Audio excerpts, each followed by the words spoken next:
உங்களுக்கு எப்படி ப்ரோ போகுது இந்த சீசன்? சூப்பரா போகுது ப்ரோ. ஆக்சுவலா நம்ம இந்த சீசன் வந்து டிவில தான் பார்த்துருப்போம். டிவில பார்த்து நம்ம இந்த இடத்துலலாம் ஆடுவோமான்னு நெனச்சது, இப்போ அது நடக்குதுல்ல. அது வந்து ஒரு நாளுமே ஒரு பிலீவ் தான். ஒரு ஆச்சரியமான ஒரு விஷயம் தான். ஒரு நாளுமே நம்மளே செக் பண்றது. இது நடந்ததும் ஒரு சின்ன மிஸ்டேக்கு நான் தான். ஆனா வந்து அது வந்து யாராவது சொன்னாலுமே அவங்க வந்து இக்னோர் பண்ணி அவன சொல்லாதீங்க.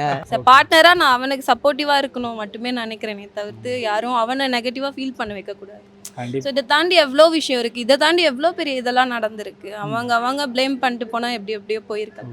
ஓகே, நாங்கள் ரெண்டு பேரும் ஒன்றா தான் பார்த்து நாங்கள் இது பண்ணிகிட்ருக்கோம். தனித்தனி நீ ஒரு இது அப்படின்னு நாங்கள் பார்க்கல. ரெண்டு பேரும் ஒரே விஷயத்துக்காக எங்களோட 2 சோலாக இருந்தாலுமே ஒரு டெஸ்டினி ஒன்று தான் எங்களுக்கு. நாங்கள் அப்படி தான் வந்து ட்ராவல் பண்ணோம். கண்டிப்பா.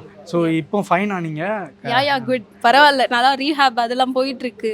ஓகே. பெயின் இருக்குது, பட் ஸ்டில் அதனால தான் இந்த ரவுண்ட் கொஞ்சம் ஓகே. வேறு ஏதாவது இதை வச்சு என்ன பண்ண முடியுமோ கொரியோகிராஃபர் பண்ணியிருக்காங்க, நல்லாவே பண்ணியிருக்காங்க. ஓகே, எக்ஸிக்யூட் பண்ணணும். ஆக்சுவலா டேக் ரெஸ்ட்ன்றது தான் சொன்னாங்க. பட் அதுக்கு Why should I give up? ஆமா. சொல்லுங்க. Why should I give up? பாட தானே வந்திருக்கோம் நம்ம. இது ஒரு ரீசனாக வச்சுட்டு நம்ம உட்காந்தா ஓகே வேலைக்காகாது. இதில் நான் என்னோட பெயின் எப்படி இருக்குன்னு எனக்கு தான் தெரியும். நெக்ஸ்ட் டைம் வேறு யாரானா ஓகே இந்த மாதிரி இருக்கும், இப்படி இருக்கலாம்னு சொல்லிட்டு பண்ண முடியும்னு சொல்லிட்டு ஒரு இது. நான் உட்காந்துட்டேன்னா என்ன, என் வீட்லேயும் டவுன் ஆகிடுவாங்க. முக்கியமாக இவனுக்கும் ரொம்ப கில்ட்டு. இதெல்லாம் நான் வெளியே வந்து ஆடுறது தான் வந்து ஒரு ஸ்ட்ராங்கான விஷயம்.